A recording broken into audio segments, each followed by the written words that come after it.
Ito yung mga putang inang senador na taong bayan lang nagpapasahod. Di Pero nga. sa China, nagsiservisyo. Ito, pagmasdan yung mga mukha nito, mga putang ina na to ha. Alam nyo na ang gagawin nyo sa susunod na eleksyon. Huwag Ah, kang iiyak. tang inang mga senador nyo. Ito, real talk lang. Makinig ka. Mas maigi na lang yung makipagkaibigan sa iba't ibang bansa, lalong-lalo na dyan sa binabanggit mo.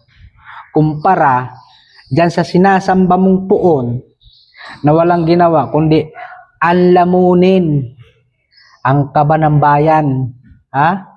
At saka, huwag mo na sabihin na tandaan namin ang itsura ng mga yan kasi alam na namin yan. Yan talagang susuportahan namin.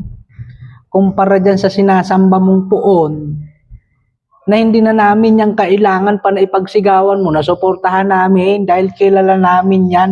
Buong mundo sikat yan sa iso sa korupsyon. Ha?